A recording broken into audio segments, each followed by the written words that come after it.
what are you looking for? What is missing? Whether it's business or friendship, it's like the first question can be, what am I missing? Like, am I missing a skill set in my business? Am I missing like an enthusiastic personality? Am I missing a salesperson? Like, what skill set am I missing in my business? And what happens is when we get to collaborate with people who have those other great skill sets that maybe we don't have, we get to take them on as our own. It's the most beautiful thing in the entire world. So instead of going, oh, they have this or they have that, and you're almost afraid to collaborate with someone because they might seem better than you, collaborate with that person.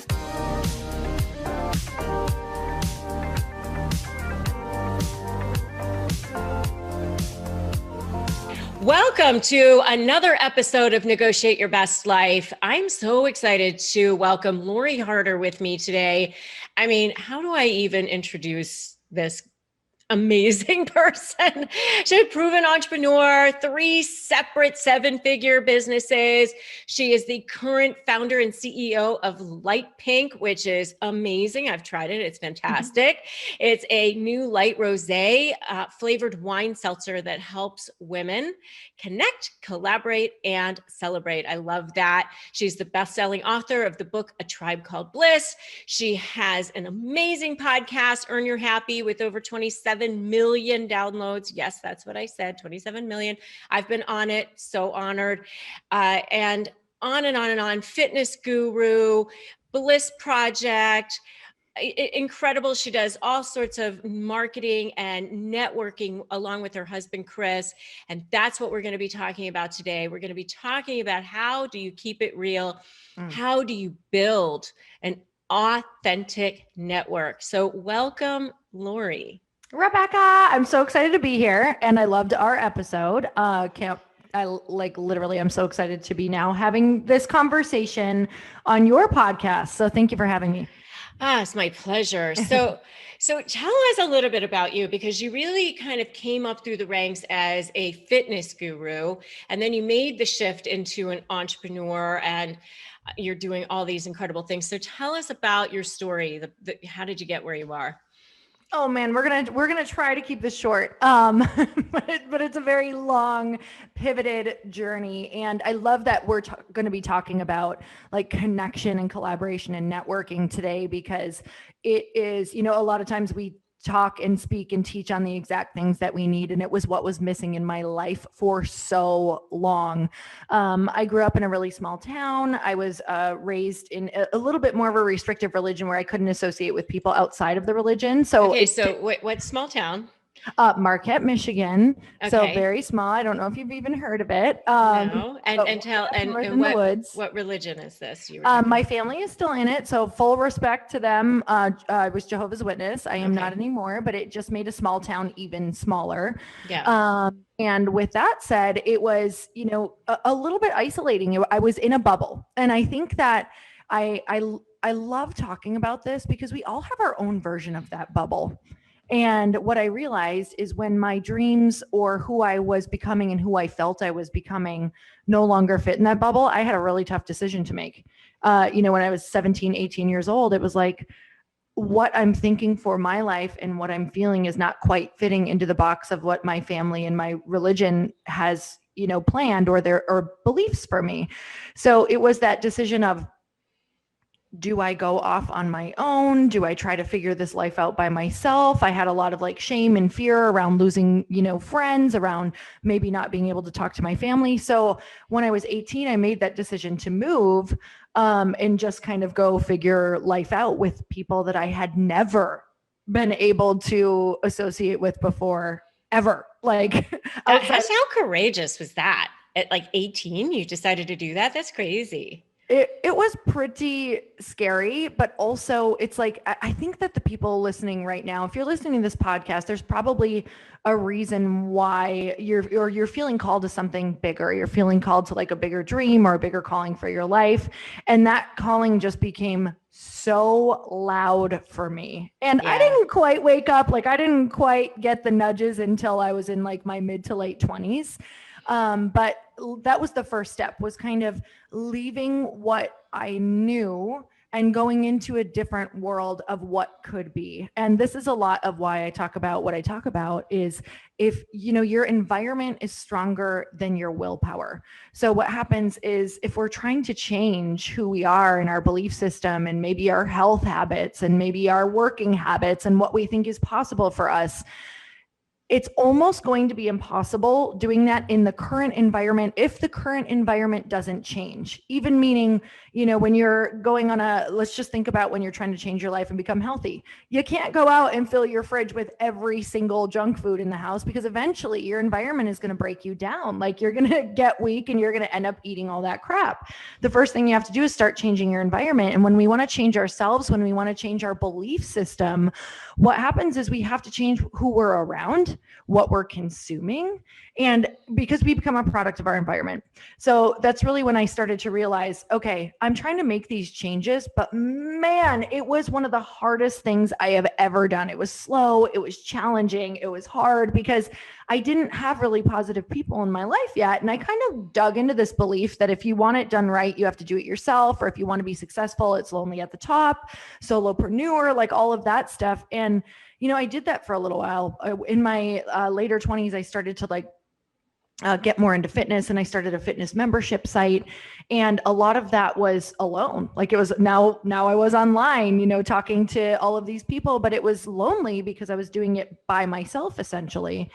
And what I realized is if I want to go further, I just felt like I was just hitting my head against the wall. I was experiencing some success, but it's like I couldn't go any further. I felt like I wasn't learning and growing, and my business wasn't growing. And I had the realization it's because I'm not hanging out with people who believe they can go further. I'm not growing myself. I'm not, getting into these spaces that are making me uncomfortable again and that are calling me up or leveling me up. I don't have a mentor. I'm not consuming all the things that would make me grow.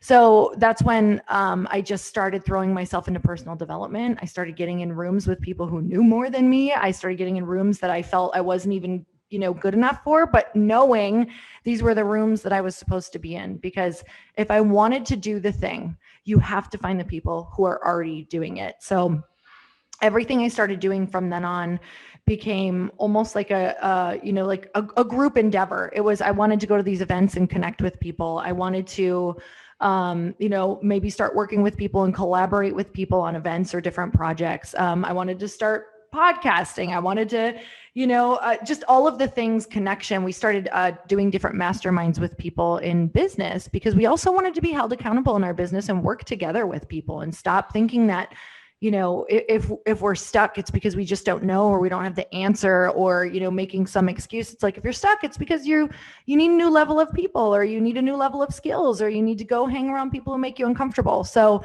love that we're talking about this today, because that is the journey I've been on.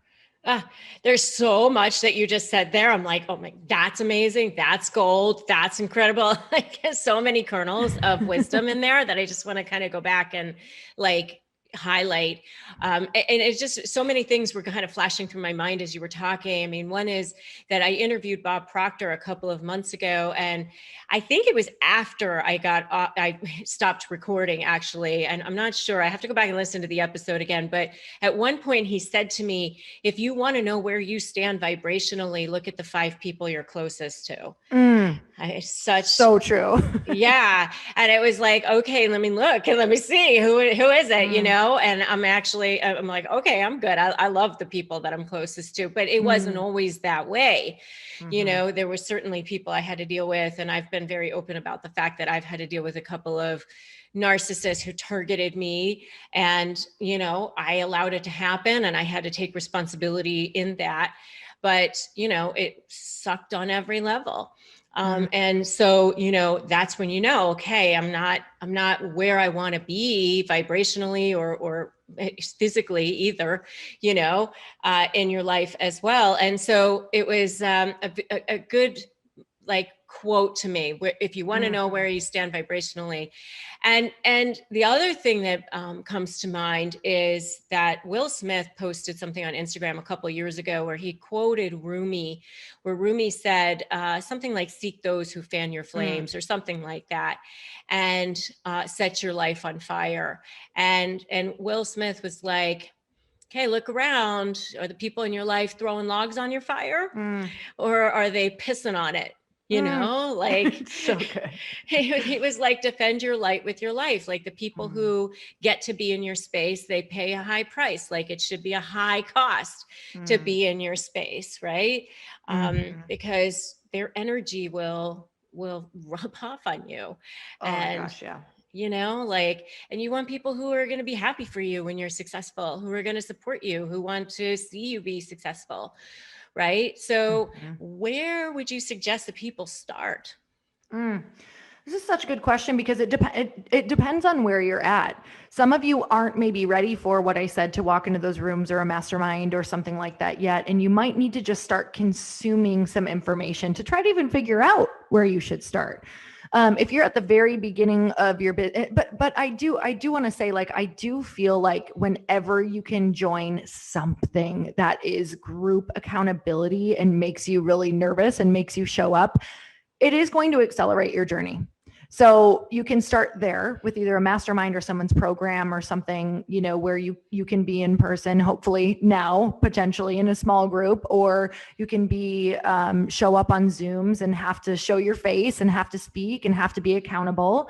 Otherwise, how I started in the very beginning was just started consuming books, started consuming people's podcasts to even try to figure out where I fit. Like, whose program did I want to be in?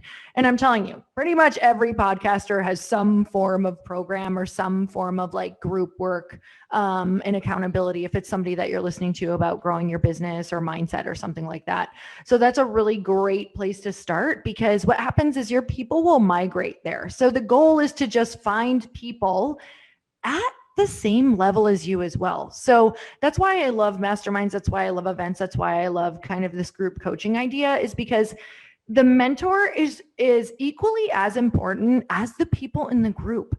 Because sometimes we get really caught up in thinking that we want to do things and collaborate and connect with these people who are a couple levels ahead of us. And when I say levels, I just mean that they are further down the road on their journey.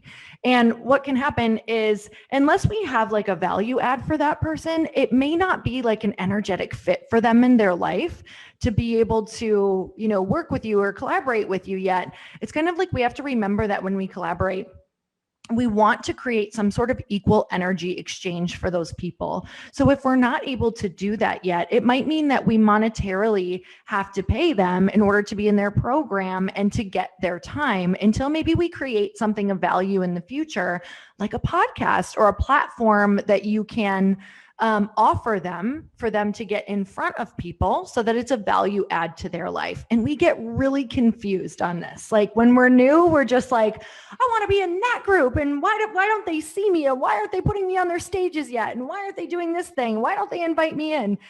It's because there is just there's like a journey gap there when you're working together. And it just takes a little bit of time to figure out what the value that they're looking for is and what you need when you are collaborating together. And the thing that I wish I could go back and tell myself when I was in the very early entry phases was to find people who were literally in the same place as me and to really connect and see how we could serve our current audience, because you grow so much faster together and you really rise up together.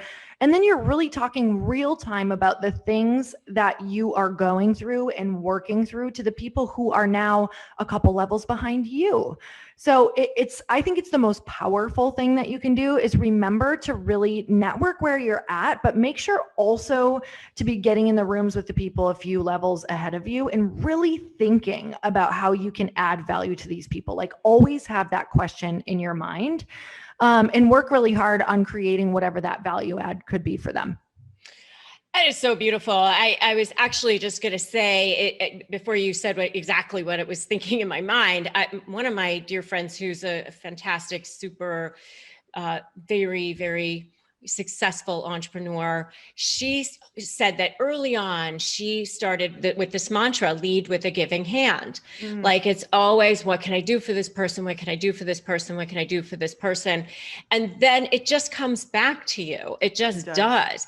And even if it may not come back from that particular person, it'll just energetically come back to you in a different way, because that's the way of the world, you know? I mean, it's funny because I interviewed this guy a few months ago who has a solid following, but he's not like a superstar.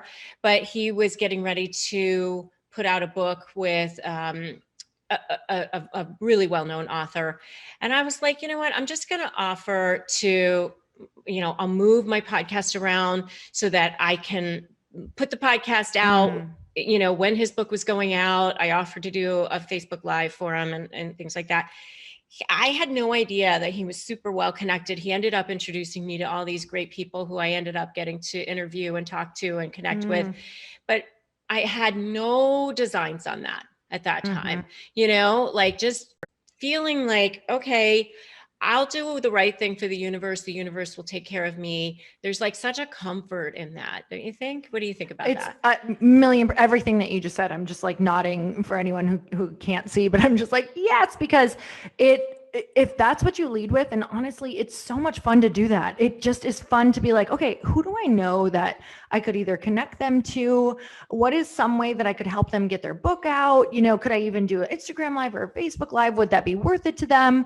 It just energetically comes back. It may not come back even from that same person, but there is a ripple effect that, I think people just see that and they start learning that about you and knowing that, and then they want to help you.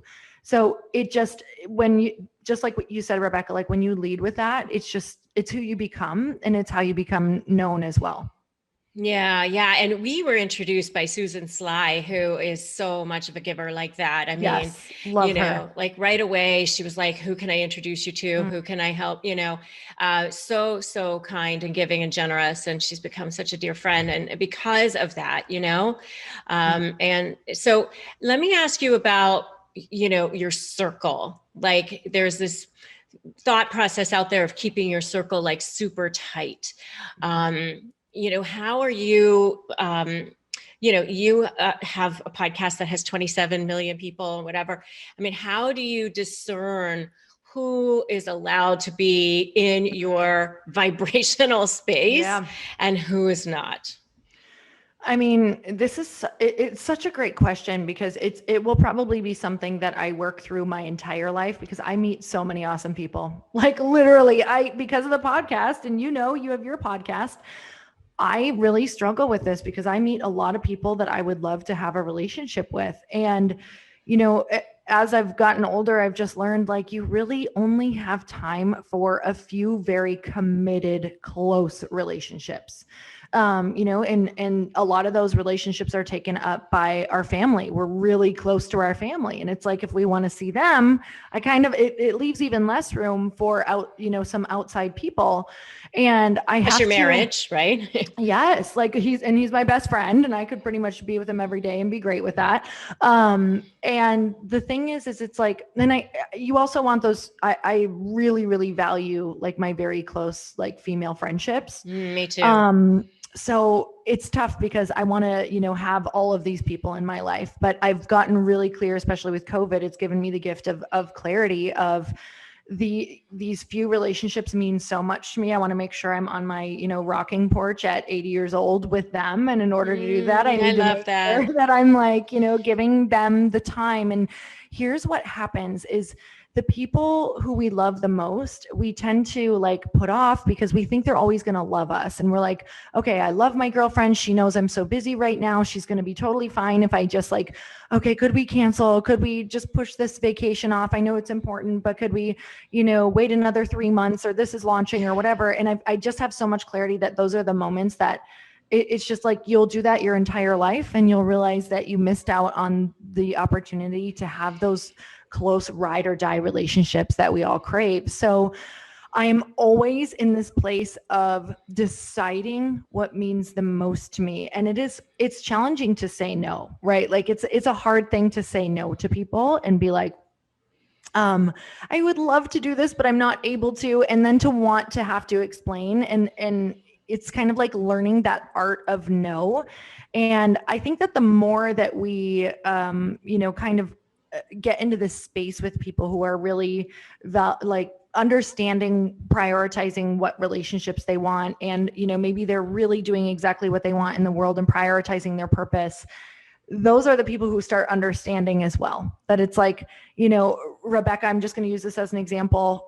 It's like you and I, or these other women who are coming into our life, are so amazing, but we can drop into this moment and be so present and be like, that was a great moment. Like, even if that was the only moment, or maybe we'll get some other opportunities to work together and hopefully we'll see each other at events. But if we tried to carry every woman with us, we'd be like, oh my God, like I'm dying. Like I literally can't have all of these relationships. So your initial question of like, who's important and, what does that circle look like? It's really, my friend Lindsay Sikornik gave me the best like nugget of wisdom, because I used to have a bit of like, if we go back to my 20-year-old self, my, late 20s, I had a bit of a checklist for friends. And it was like, I want to make sure that she does the same things as me. I want to make sure she works out, that she's adventurous, that she's lighthearted, that she, doesn't take herself too serious, or whatever that checklist looked like. It looked a lot like just someone really easygoing. And as I started experiencing friendships, it was like, I realized not everyone is going to check every single box. And sometimes people are going to disappoint you. And sometimes people are going to be an opposite like personality that you actually need in your life. And it's letting go of these expectations around people to allow the blessing to come in. And I know that when I hold expectations on people, when I'm talking to them, when I'm meeting them, it's like, I really like miss what they're here for in my life. And my friend said to me, Lindsay was like, you have to collect people because you're so multidimensional that, when you want to talk to someone about, let's say, you want to just, let's use something just light. Like, let's say you have a girlfriend who's only into fashion and you're like, oh, I can't talk about fashion all day. This feels so like, I don't know, spacey or whatever, flaky. But when you need that banging outfit to talk on stage for your TED Talk, she's the first girl you're going to. And you're like, wow, I really like actually completely understand the value of how much she loves brands and can tell you about anything with this. And, maybe you have that friend who's really adventurous, but you're in a phase of like just pushing that business out in your life. And all she wants to do is go and surf in Costa Rica. And you're like, I'm just in business mode. And you're kind of like, I'm not really interested in you right now, except as soon as your book is launched and you want to go on that trip, she's the perfect person to go with, to just go be light and have fun and do all of those things. So I really collect people for the different personalities in my life.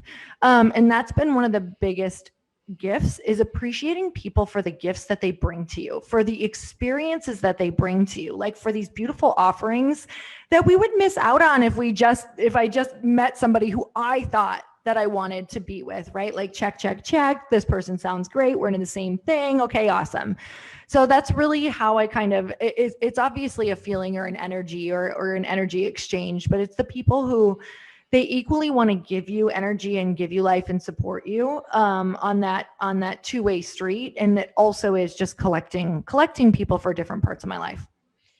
I love that. And I want to just add to that, in addition to your personal life, your professional life as well, as far as like your own team, like, one of the things that I've been doing a lot this year, because I've been expanding so quickly, is developing out my team and having my, technology office, my chief technology officer, my chief of operations, and all of these people.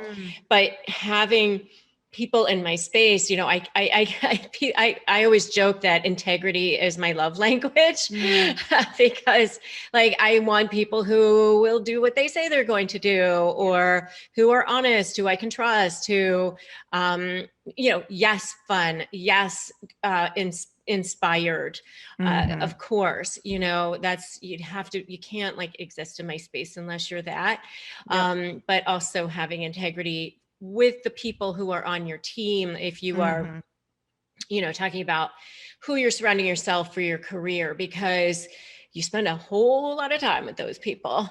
And so you want to like them and you want to be able to trust them, And so one of the things that I would say, and I know this to be true about you as well, is like being okay with saying no, being okay with, I don't have time for that. And I don't have the bandwidth for that. And being okay with, I can still be a good person. I'm still a kind person, even if I have to say, listen, I think what you're doing is amazing, but I can't participate at this point because I've just got too much other stuff going on.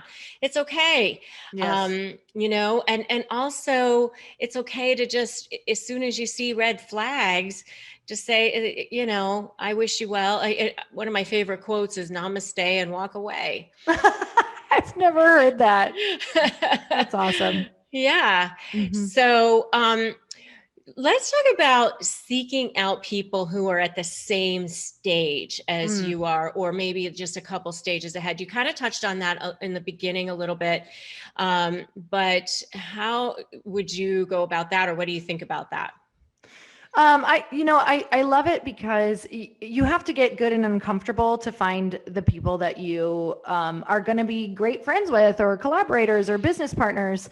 And it takes a lot of asking. It takes a lot of seeking, getting clear on what you want, and asking. So I think that's one of the most important things that you can do is say, what are you looking for? Like, what is missing? So that's a really great question.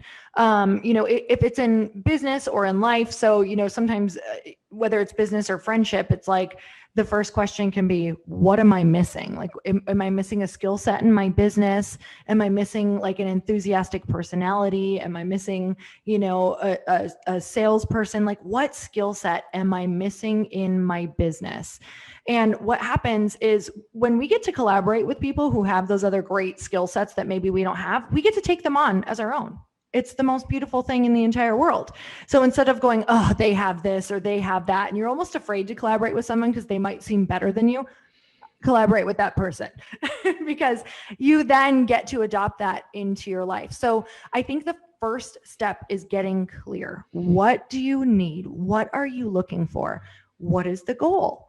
So let's just say you're in the beginner phase, right? Like you're just thinking about pivoting or launching your business. And, either one, if you've been in business forever, if you're pivoting, you're a beginner again. And it's very much getting into the headspace of, what are the things that I would like to learn? Who are the people doing these things? How could we, maybe make something easier together? What are the skill sets that I have that are of value? What are the skill sets that I would love for them to have? And that's when the seeking starts, right? That's when you actually have to actively go and search people, whether that is in, like I said before, joining different groups, whether that is someone that you followed for a long time and maybe you look at the people who are commenting under their page. Maybe it's a business group, maybe it's a networking group. You start, the second that you implant the right questions, you will start getting answers. The universe literally opens up. It is the law. I don't know. It is. It just literally happens. I know you're nodding your head because it's so true.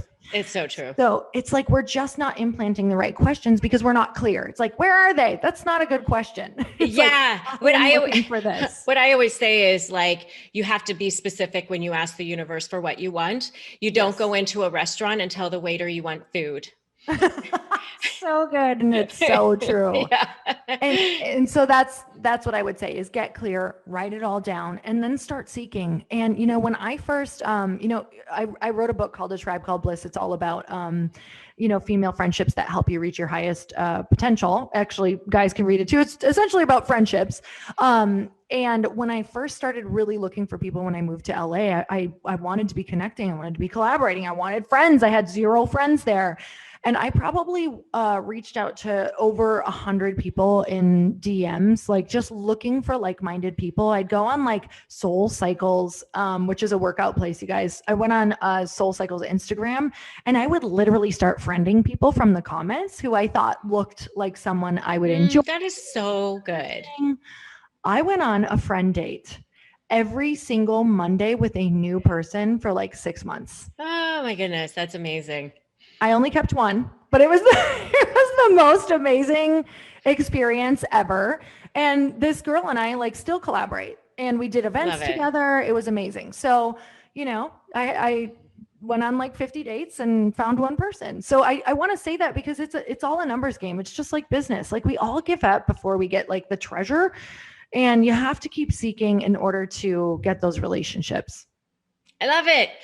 Oh, thank you so much. So, I can't believe our time is about up already. I would love to know more about where people can find you, where they can follow you, where they can get your light pink and all of that good stuff. Well, I'm so grateful for you having me on. It's always so much fun to get to talk and create content at the same time, right? Absolutely. Fun collaboration. And you can go to lightpink.com. That's LITE pink.com. And then I'm on Instagram at Lori Harder. Go follow her, go get her stuff, go, check out everything she's up to. She's amazing. And we will be doing more together. I'm going to be supporting her as her launch comes out, and I'm super excited to help you with that. Thank you so much, Lori. This was incredible. Thank you.